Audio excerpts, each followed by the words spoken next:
Dengar je Melaka mesti orang fikir asam pedas, sedangkan mereka lupa tentang masak lemak cili api. So, dalam video ni kami akan pergi ke 3 buah restoran di sekitar Alor Gajah yang menjual masak lemak cili api dan juga keistimewaan mereka tersendiri. Let's go. Okey, Assalamualaikum, bersama dengan saya Syaiful Endika Putra bin Syaiful Nizam. Dan saya Nik Imran Haziq bin Amizan. Sekarang kita akan pergi ke 3 tempat yang menjual masak lemak cili api dan keunikan-keunikannya tersendiri. Let's go. Okey geng, terletak di Simpang 4 Alor Gajah, Sultan Salai bukan sekadar tempat makan, tapi pengalaman. Suasana dia moden, tapi tetap kekal dengan sentuhan tradisional Melayu yang unik. Setiap sudut kedai ini memang Instagramable. Sesuai sangat nak tangkap gambar dan share di media sosial. Dan yang paling penting, hidangan masak lemak cili api, dia memang padu.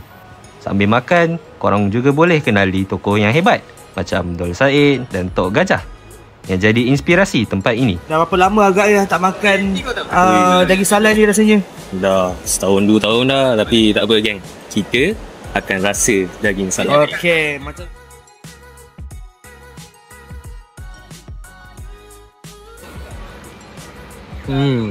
Rasa macam masakan mak kita lah geng. apa, kepekatan dia okey tak? Katan dia okey, daging dia sedap kuah dia pun panas Next stop kita Warung Tua. Tempat ni vibe dia memang kampung style habis. Simple, tenang, tapi yang paling best ada air balang free weh.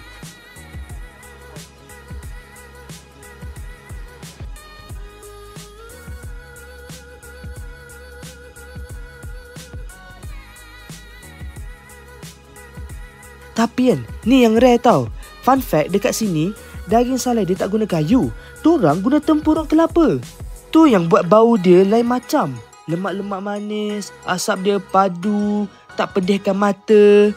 Sekali korang rasa, confirm tahu. Wah, ini salai ori Warung Tua ni. Cuba explain sikit bang macam mana? Okey, tempurung ni kita orang guna yang terbaru lah. Yang yang terbaru, yang putih-putih, masih cantik ini.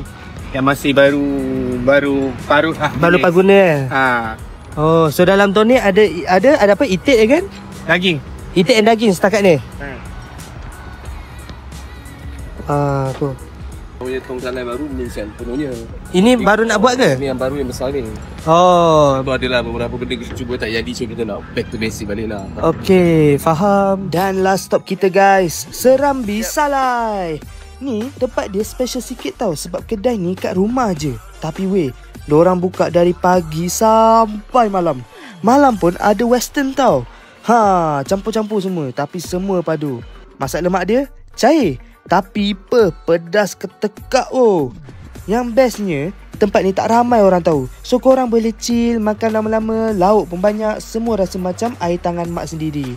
Vibe dia memang lain. Makan santai, sembang gelak, rasa tenang. Macam balik kampung dan makan masakan mak. Kita ambil lauk kurma dengan ayam. Okay, dah bangun. Kita cuba dulu lah. Bismillahirrahmanirrahim. Kuah dia cair tau. Ada kepedasan kat situ. Daging dia series dia lembut.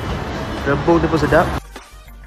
Okey, setelah pergi ke 3 buah tempat yang terjual masak lemak cili api di sekitar Alor Gajah, 3 tempat ni ada diorang punya own Keistimewaan sendiri. Ya, betul. Macam nak buat perbandingan antara 3 ni. Kalau korang suka dari segi environment, korang nak beroot, pergi ke Sultan Salai.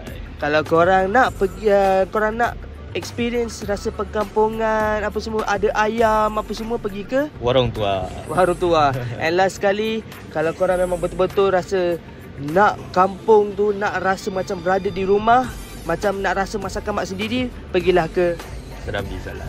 Yes. Dari situ, harga dia tak jauh beza pun 3 tempat ni. Range dia, kita orang boleh jamin RM10 hingga RM17.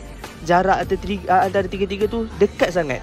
Air pun semua harga sama, RM2 lebih. So, dari situ kita boleh conclude video ni. Alright, see you guys in the next video.